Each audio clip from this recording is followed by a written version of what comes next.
Requires a much kind of longer physical stance, whereas the Uzi can be used much easier close into the body. The ergonomics of the Uzi are much better.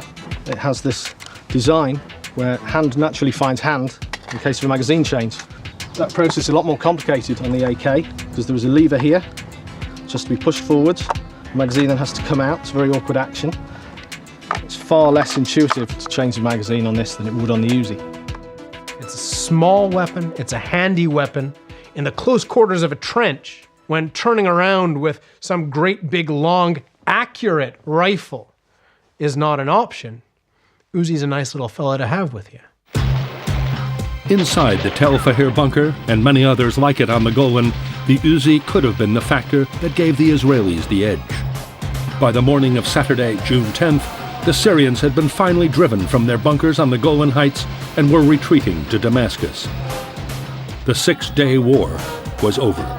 In less than a week, Israel had defeated first Egypt, then Jordan, and finally Syria. But was this really Israel's brilliant military triumph? Or were critical mistakes by the Arab countries decisive? They didn't succeed to concentrate their forces all together against Israel. We fought each one alone.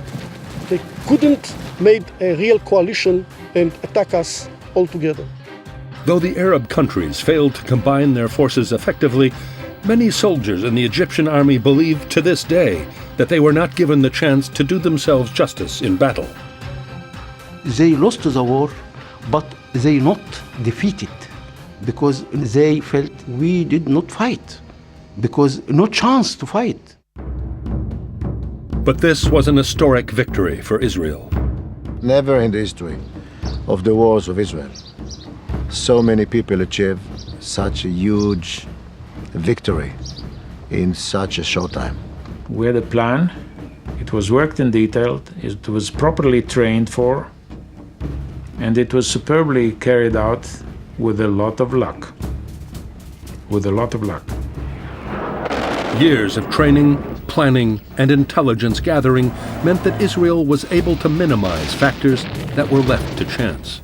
The decisive factor was executing the plan to the letter, based on strictly military measures, nothing to do with politics, and do not let politicians intervene. It was an Egyptian officer who said early in the war, the Israelis prepared for this war, we prepared for parades through the streets of Cairo. In 1967, Israel was ready.